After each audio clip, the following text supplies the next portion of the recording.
আইয়ুহাল্লাযীনা আমানুত্তাকুল্লাহ, যারা ঈমান এনেছো হে ঈমানদার তোমরা আমি আল্লাহকে ভয় করো। কাকে ভয় করতে হবে? আল্লাহকে ভয় করতে হবে। আল্লাহ তাআলা জানিয়ে দিয়েছেন কুতিবা আলাইকুমুস সিয়াম কামা কুতিবা আলাল্লাযীনা মিন ক্বাবলিকুম লাআল্লাকুম তাত্তাকুন। আল্লাহু আকবার বলেন। আল্লাহ তাআলা জানিয়ে দিলেন, কুরআনুল কারীমের মধ্যে আল্লাহ জানিয়ে দিলেন, ও আমার বান্দারা যারা ঈমানদার তারা আমি আল্লাহকে ভয় করো। কুতিবা আলাইকুমুস সিয়াম কামা কুতিবা আলাল্লাযীনা মিন ক্বাবলিকুম, রোজা তোমাদের উপর ফরজ করা হয়েছে যেমনি ভাবে তোমাদের পূর্ববর্তী যারা ছিল তাদের উপর ফরজ করা হয়েছিল। সুবহানাল্লাহ। আর আল্লাহ তাআলা জানিয়ে দিলেন রোজাদার যারা লাআল্লাকুম তাত্তাকুন কামা কুতিবা আলাল্লাযীনা মিন ক্বাবলিকুম লাআল্লাকুম তাত্তাকুন। আর এই রোজাটা রাখবে যাতে তোমরা মুত্তাকি পরহেজগার হতে পারো। সুবহানাল্লাহ, আল্লাহু আকবার। সম্মানিত হাজিরিন, এই রমজানটা সিয়াম সাধনা হলো বাবা। এই রমজানটা আল্লাহর হাবিব বলেছেন এই শাবান মাসটা হলো আল্লাহ এবং আল্লাহ রাসূলের। আর এই যে রমজান মাসটা আগামী পরশু দিন থেকে শুরু হবে আল্লাহ যদি চাহে তো। এই রমজান মাসটা হলো উম্মতের জন্য মুক্তি এবং নাজাতের মাস। আল্লাহ বলেন মারহাবা। তাহলে রোজা মুত্তাকিদের জন্য, যদি যারা রোজা রাখবে তাদেরকে আল্লাহ মুত্তাকি হওয়ার ঘোষণা দিয়েছে। কন্যা সুবহানাল্লাহ। এবং এই রোজা রাখলে আল্লাহর হাবিব বলেন বান্দার শরীরটা সুস্থ হয়ে যায়। এই বান্দার শরীরের মধ্যে যতগুলো প্রাণপাতি রয়েছে, অঙ্গ প্রত্যঙ্গ রয়েছে, এই সমস্ত অঙ্গ প্রত্যঙ্গগুলো আল্লাহ তাআলা একটি বছরের জন্য আল্লাহ তাআলা সকল বিপদ মুক্ত করে দেয়। সুবহানাল্লাহ। সম্মানিত হাজিরিন, এই মাঘে রমজান মাস এতই বরকতপূর্ণ, এতই গুরুত্বপূর্ণ। আল্লাহর হাবিব বলেছেন মাহে রমজানের চাঁদ যখন উদিত হয় ওই কবরবাসীর কবর আযাবটা একটি মাসের জন্য আল্লাহ বন্ধ করে দেয়। সুবহানাল্লাহ। শুধু তাই নয়, আল্লাহর হাবিব বলেন এই রমজান মাসে আল্লাহ তাআলা বান্দার দুজকের দরজাটা বন্ধ করে দেওয়া হয়। আর আল্লাহ তাআলা ঘোষণা করেছেন বান্দারে, আল্লাহর হাবিব বলেন আল্লাহ তাআলা জান্নাতের দরজাটা একটি মাসের জন্য খুলে দেয়। সুবহানাল্লাহ। আল্লাহর হাবিব বলেন আল্লাহ তাআলা জানাই দিলেন আলহামদুলিল্লাহিল্লাযী শাররাফা আলা কুল্লি সূরাতিন সূরাতাল ইনসান।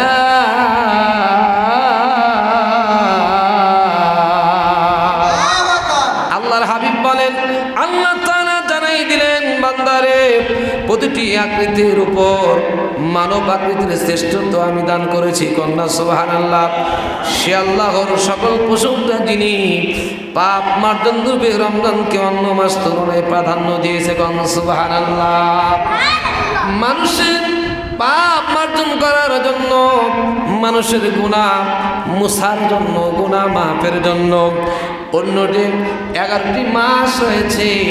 এই মাসের চাইতে রমজান মাসের প্রাধান্য আল্লাহ তাআলা বেশি দিয়েছে। সুবহানাল্লাহ। এই রমজান মাসটা এতই গুরুত্বপূর্ণ একটি মাস, আল্লাহ তাআলা বলেছেন এই মাসের তুলনা অন্য মাসের চাইতে আমি আল্লাহ তাআলা বেশি দিয়েছি। কন্যা সুবহানাল্লাহ। একটু দরুদ পড়ে আল্লাহুম্মা সাল্লি আলা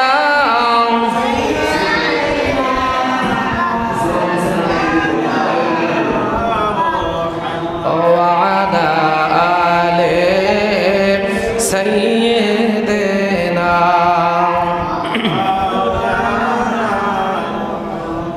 محبة اللهم صل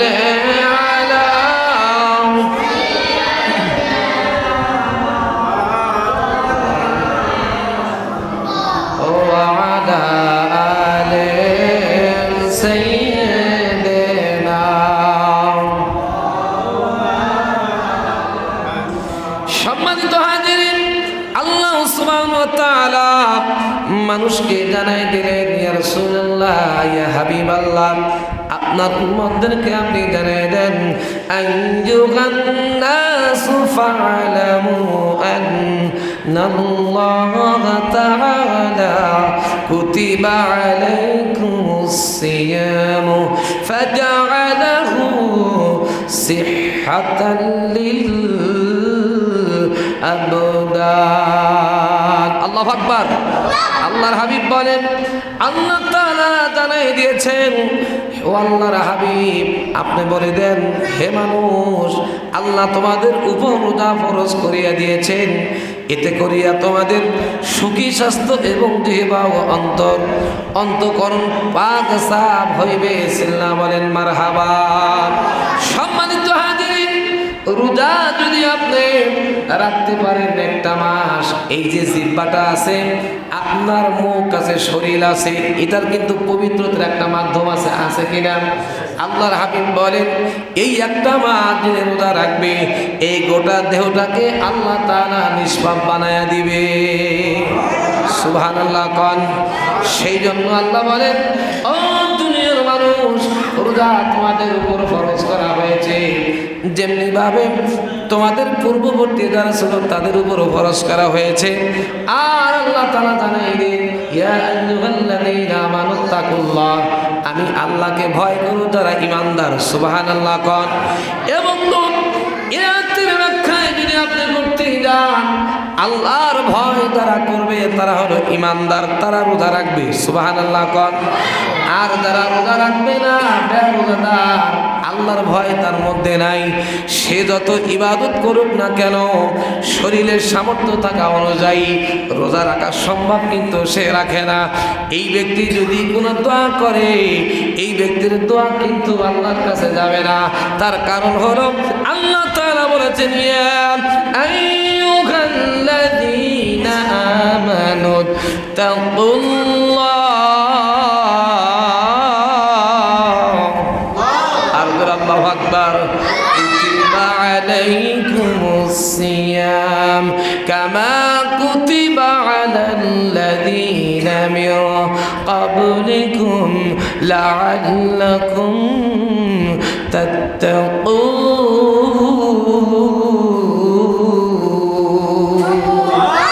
আল্লাহর হাবিব বলেন, যাদের মধ্যে যে ইমানদার সে আমাকে ভয় করবে, ওই ইমানদারেরা, আল্লাহ ইমানদারকে বলছে, কাকে বলছে?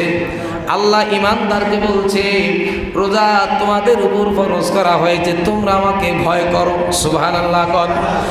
এর দ্বারা বোঝা যায় যারা রোজা রাখে না তারা বেঈমান। কথা কয় না? আয়াতের ব্যাখ্যা বুঝেন না? যারা রোজা রাখবে তারা ইমানদার। আল্লাহর কথা, আমাকে ভয় করো আর তোমরা রোজা রাখো, রোজা তোমার উপর ফরজ করা হয়েছে। আপনি যদি রোজা না রেখে যদি তারাবি শুধু পড়েন, কোন কাজ হবে? আরো জোরে বলেন। সম্মানিত হাজিরিন, কেউ যদি বলে হুজুর সারাদিন কর্ম করি, কঠিন কর্ম, রোজা রাখা কষ্ট হয়ে যায়, এবং হাবিবুল্লাহ নবীর সাহাবীরা ছোট ছোট বাচ্চাদেরকে দুধের তেষ্টা লাগলে দুধ পান করাইতো না, যতক্ষণ পর্যন্ত না চিৎকার পারত, কান্না করত। এই ছোট ছোট বাচ্চাদেরকে রোজা রাখার অভ্যাস করাতো। আর বর্তমান সমাজে বাড়ির মধ্যে মহিলারা রোজা রাখে, কিন্তু অধিকাংশ পুরুষ রোজা রাখতে চায় না। কথা কয় না? চিন্তা করো, আমি তো কামাই করি, আমার বউ তো রোজা রাখে। কথা কয় না? কয় আমার বউ তো রোজা রাখে, মেয়ে তো রোজা রাখে, আমি না রাখলে কি হবে? কেউ তো রাখে না। না না, আল্লাহ বলেন, ইয়া আইয়ুহাল্লাযীনা আমানুত্তাকুল্লাহ, যদি ঈমানদার হয়ে থাকো, দাবি করো, অবশ্যই অবশ্যই আমি আল্লাহকে ভয় করতে হবে। এবং ঈমানদার যিনি না, উনি আল্লাহকে ফাঁকি দিবে, কিন্তু আল্লাহ বলেন আমাকে সে ফাঁকি দিতে পারবে না, সে নিজেই ফাঁকির মধ্যে পড়ে গেল। কে ফাঁকিতে পড়বে? সে নিজেতে ফাঁকিতে পড়বে। তার কারণ হলো এই আয়াতের ব্যাখ্যার মধ্যে আছে আল্লাহ বলেন একটি মা যিনি সিয়াম সাধনা করবে তার অঙ্গ প্রত্যঙ্গ 362টা হাত আপনার 266টা যাই হোক না কেন এই সারা শরীরের মধ্যে যতগুলো গ্রন্থি হাড় রয়েছে অঙ্গ প্রত্যঙ্গ রয়েছে এই প্রত্যেকটা অঙ্গ প্রত্যঙ্গ আল্লাহ তাআলা সুরক্ষিত করে দেয়। কোন সুবহানাল্লাহ, আর ওদের সুবহানাল্লাহ। দেখবেন যারা রোজা রাখে, রোজা রাখার পর আপনার ঈদের পরে রোজা রাখার এমন একটা অভ্যাস হয়ে যায় মন চাইলেও সে কিন্তু আর খাইতে পারে না, আছে কি না? মনে হয় যে আমি রোজা আছি। সারাদিন রোজা রাখার পর ইফতার করার কি যে মজা, তারপরে আপনার তারাবিতে, তারপরে আপনার সেহরির সময় কিয়ামুল লাইল, তাহাজ্জুদের নামাজ। আল্লাহর হাবিব বলেন রোজার কি মর্যাদা, রোজার কি ফজিলত রয়েছে বাবা। এবং হাবিবুল্লাহ নবী বলেছে এই রমজানের চাঁদ উদিত হওয়ার সাথে সাথে আল্লাহ তাআলা জাহান্নামের গেটটা বন্ধ করে দেয় আর জান্নাতের গেটটা খুলে দেওয়া হয়। আল্লাহর হাবিব বলেন এই মুহূর্তে আল্লাহর কোনো বান্দা বান্দি রোজাদার যদি মারা যায় আল্লাহর হাবিব বলেন এই বান্দাটা আল্লাহর প্রিয় বান্দা হয়ে যায়, এই বান্দাটা চিরস্থায়ী কিয়ামত পর্যন্ত নাজাত পেতে থাকবে। আর সুবহানাল্লাহ। এ বাবা একটু খেয়াল করে দেখেন ডানে বামের সামনে পিছনে অনেকেই কবর চলে গেছে কিনা, আর ধরে বলেন গেছে কিনা। এবং এই বছর আপনি সুযোগ পেয়েছেন, সামনে যে পাবেন তার কি কোনো গ্যারান্টি আছে? তার কোনো গ্যারান্টি নাই। আল্লাহর হাবিব বলেন যিনি রোজা রাখবেন তাকে তারাবি নামাজও পড়তে হবে। আল্লাহর হাবিব বলেন আমার সাহাবীরা যদি পড়তে পারে, আমি যদি পড়তে পারি, তোমাদের বাদ দেওয়ার কোনো কায়দা নাই। আল্লাহর হাবিব বলেন মান হাব্বা সুন্নতি ফাকাদ হাব্বানি ওয়া মান হাব্বানি কানা মাই ফিল জান্নাহ। আমাকে যে ভালোবাসবে আমার সুন্নতকে সে ভালোবাসবে। এই তারাবিটা হলো সুন্নতে রাসূল। নবীকে যদি ভালোবাসেন সুন্নত আপনাকে পড়তে হবে, কারণ রোজা রেখে যদি তারাবি বাদ দেন এই রোজার পূর্ণাঙ্গ সওয়াব কিন্তু আপনি পাবেন না। কথা কি বোঝা যায়? আপনি যতই চালাকি করেন যে আমি নামাজ না পড়লাম আমাকে ধরবে কি, আমার কামাই আমি খাই। বন্ধুরে আমার কয়েকদিন আপনার কামাই আপনি খাবেন, আপনি কামাই করেন কিন্তু খেতে পারবেন কিনা তার কোনো গ্যারান্টি কি আছে? তার কোনো গ্যারান্টি নাই। হাতে মুখে পারবেন কি পারবেন না। এবং হাবিবে কিবরিয়া নূর নবীজি বলেছেন রোজা রাখার জন্য এটা হলো শাবান মাস, এই শাবান মাস থেকে আপনাকে প্রস্তুতি নিতে হবে। এটা হলো আল্লাহ রসুলের মাস। আল্লাহর হাবিব বলেন শাবান মাসে যিনি তওবা করবে এই তওবাটা আল্লাহর কাছে গ্রান্টেড হয়ে যাবে। কোন সুবহানাল্লাহ। তওবা করতে হবে। আবার যদি চিন্তা করেন একটা মাস রোজা করবো, রোজার পরে আবার যেমন তেমনি হয়ে যাব, তাহলে রোজার কি কোনো ফায়দা আছে? রোজার কি কোনো লাভ আছে? তওবা তো তওবাই, তওবা তো নাসুহা। জীবনে যদি একবার করতে পারেন, একবার তওবাই নাসুহা, তাকেই বলা হয় যেই তওবার পরে বান্দা আর কোনো গুনার কাজ করবে। আরো জোরে বলেন করবে। দাড়ি রাখা হলো সুন্নতে রাসূল। অনেকেই দাড়ি রাখে না, কথা কয় না। অনেকে ছেলে মেয়ে হয়ে গেছে, অনেকে বার্ধক্য চলে গেছে কিন্তু দাড়ি রাখে না। যদি দাড়ি রাখি তাহলে জোয়ান দেখা যায় না, লজ্জার একটা ভাব, কথা কয় না, আছে কি না? ও বন্ধু তোমার যৌবন দিয়ে কি করবা? আল্লাহ বলেন তোমার যৌবন, তোমার জীবন এবং মরণ সব আমি আল্লাহর জন্য খরচ করতে হবে। আরো জোরে সুবহানাল্লাহ। বন্ধু এই জীবন এবং মরণ কার জন্য? আরো জোরে বলেন কার জন্য? জীবন এবং মরণ হলো আল্লাহ পাকের কাছে দায়বদ্ধ। আপনি যদি বলেন আগামী রোজা পর্যন্ত আমি বেঁচে থাকতে চাই, পারবেন কি? কোনো গ্যারান্টি নাই। ডাক্তার অপারেশন করে সাকসেসফুল হবে কি ব্যাড হবে ডাক্তার কিন্তু জানে না। ডাক্তার কি জানে? ডাক্তারের কোনো ক্ষমতা নাই। ডাক্তার শুধু কাজ করে। আপনি খবর নিয়ে দেখেন ওই ডাক্তার যখন অপারেশন করে ওই ডাক্তারও আমার আল্লাহর উপর তাওয়াক্কুল করে, কথা বলে ঠিক কিনা? একটা ডাক্তারের যদি কোনো ক্ষমতা যদি যদি না থাকে, ওই ডাক্তারের চিন্তা বাদ দিয়ে দেন যে আল্লাহ তাআলা আমার আপনার সৃষ্টিকর্তা, জীবন মরণ যার হাতে, ওই আল্লাহকে দিনে রাতে সর্বসদা অন্তর দিয়ে ডাকতে হবে। কথা বলেন ঠিক কিনা? একটু দরুদ পড়ে আল্লাহুম্মা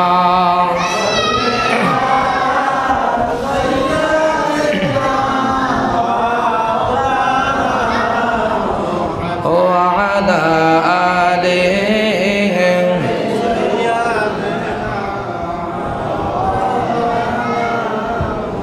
সম্মানিত হাজিরিন, আল্লাহর হাবিব বলেন এই রমজান মাসের শুরু থেকে, চাঁদ ওঠার পর থেকে এই ইবলিস শয়তান, এই শয়তানকে আল্লাহ তাআলা জিনজিরায় বদ্ধ করে দেয়। সুবহানাল্লাহ। আল্লাহ তাআলা হাবিবুল্লাহ নবীর মাধ্যম দিয়ে জানাই দিলেন, ও হাবিব আপনি জানাই দেন, ও সুফিদাতিশ শায়াতিন আল্লাহর হাবিব বলেন জিনজিরার মধ্যে শয়তানকে আল্লাহ তাআলা আবদ্ধ করে দেয়। প্রশ্ন করতে পারেন, হুজুর শয়তানকে তো আল্লাহ তাআলা বন্ধ করে, কিন্তু মানুষ অনেকে রোজা রাখে না, অনেকে রমজান মাস পাওয়ার পরও কিন্তু সুদ খাওয়া ছেড়ে দেয় না, ঘুষ খাওয়া ছেড়ে দেয় না, জিনা কেন ছেড়ে দেয় না? প্রশ্ন জাগতে পারে কিনা? আর জোরে বলেন জাগতে পারে কিনা?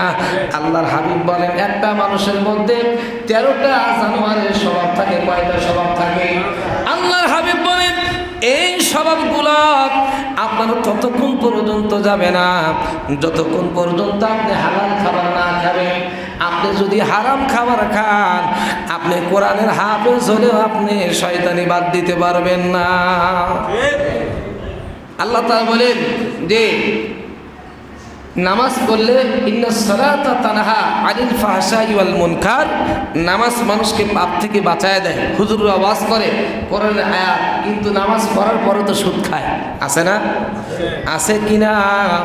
ওই যে আমি আগেই বলছি হারাম খাবার তার দেহের মধ্যে আছে। এই দেহের মধ্যে যতক্ষণ হালাল খাবার ঢুকবে না, তোমার তওবা কিয়ামত পর্যন্ত কবুল হবে না। ইবাদত কবুল হওয়ার জন্য তওবা কবুলের শর্ত হলো আপনাকে হালাল খাবার খাইতে হবে। অনেকে ব্যাংকে টাকা রাখে, আমি মাঝে মাঝে বলি যে হুজুর আমি তো সুদ খাই না, কিন্তু আপনার টাকা দিয়ে ব্যাংক সুদ খায়। কথা কয় না? আপনি ব্যাংকে টাকা রাখছেন, আপনি সুদ খান না, কিন্তু সুদের ব্যবস্থাটা আপনি করে দিয়েছেন কিনা? আপনি সুদ খান না, কিন্তু ব্যাংক কোটি কোটি টাকার সুদের কারবার করতেছে কিনা? সাহাবীরা যদি ব্যাংক তাদের লাগতো না, ওলিদের যদি ব্যাংক না লাগে, একটা ইমানদারের মাজলুমের যদি ব্যাংক না লাগে, আপনার টাকা পয়সা বেশি হয়ে গেছে, দুনিয়া কামাই এত হয়ে গেছে, আল্লাহকে ভুলে আপনি এখন ব্যাংকের আশা করেন। কথা বলেন ঠিক কিনা? অনেকে চিন্তা করেন আমি এই বয়সে আর কি করবো, টাকাগুলো ব্যাংকে রাখি, ব্যাংকের থেকে যে ইন্টারেস্টটা আসে এই ইন্টারেস্টটা বাকি জীবন কাটায়। কথা বলেন ঠিক কিনা? আল্লাহর হাবিব বলেন 1 টাকা যদি তোমার হারাম হয়, কশ্চিনকালেও একটা রুকু সিজদা মাবুদের দরবারে যাবে না। সেই জন্য ব্যাংকের হিসাব বাদ দিয়ে দেন, যে টাকা জমিয়েছেন সংসারের জন্য খরচ করেন, গরিব মিসকিনদেরকে যদি দেওয়ার থাকে দিয়ে দেন। অনেকে আছে আপনার এতিমরা মরার পরে এতিমদেরকে ধোকা দেয়, আছে কি না?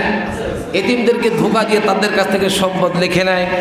বন্ধুগণ আমার, গভীর মনোযোগ। আবু জেহেলের খাসলতটা ছিল এইটা। কিতাবের মধ্যে আছে একজন ব্যক্তি মারা গেছে, আল্লাহর হাবিবের মদিনার জমিনে একজন মারা গেছে। আবু জেহেলকে খবর দেওয়া হলো, ও নেতা এই লোকটা মারা গেছে, বাচ্চাটার দায়ভার কে নেবে? আবু জেহেল চিন্তা করলো সম্পত্তি তো অনেক রয়েছে। আবু জেহেল বলল এই সন্তান আমার মতো, আমি কে লালন পালন করব, সব সম্পদ আমার কাছে দিয়ে দেন। আবু জেহেল সম্পদের দাঁড় বাই নিল।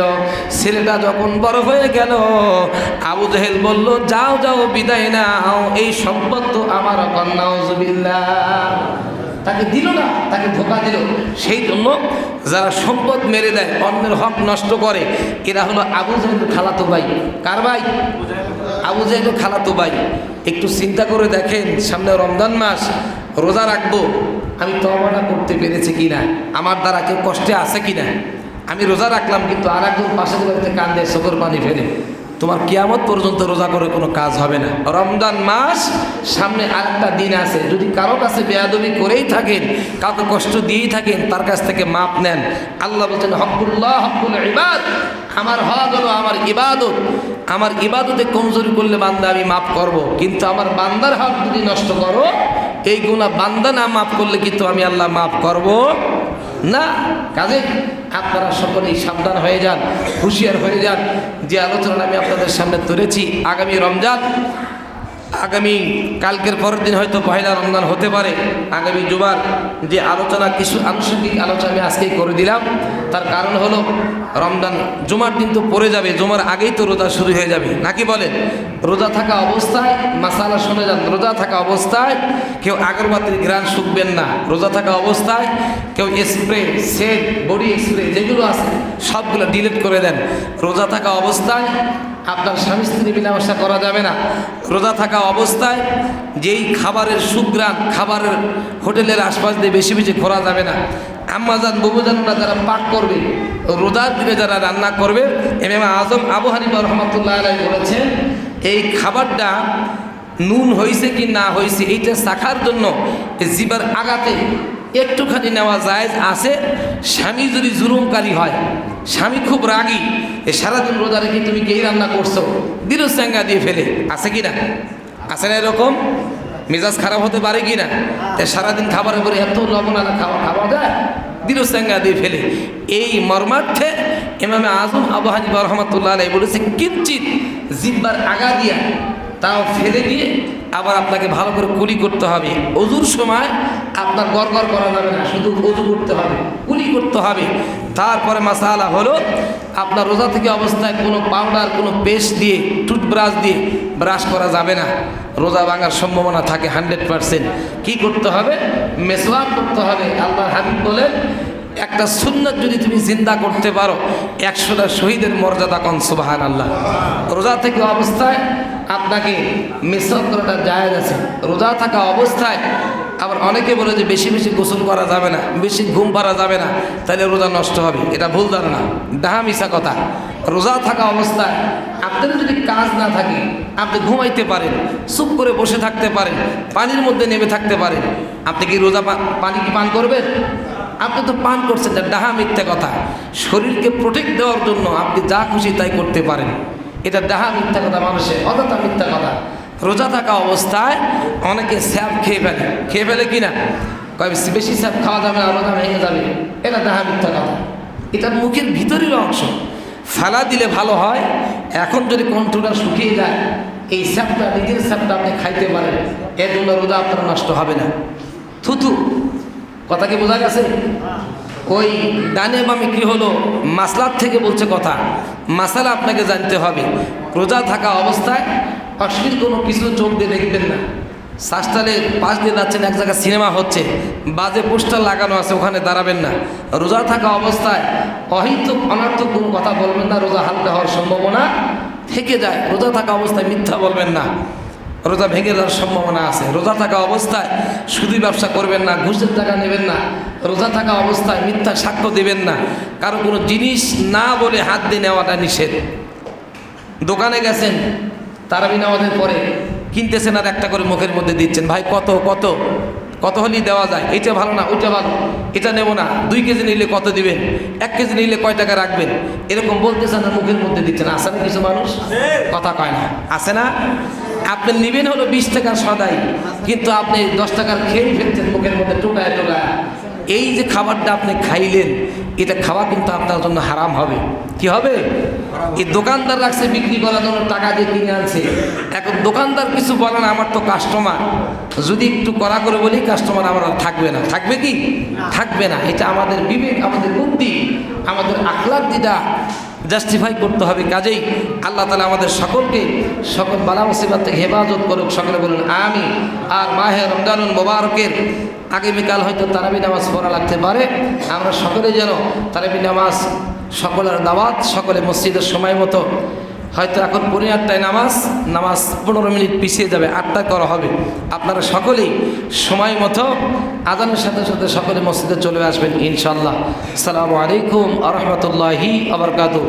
সকলে সুন্নাত আদায় করে নেন।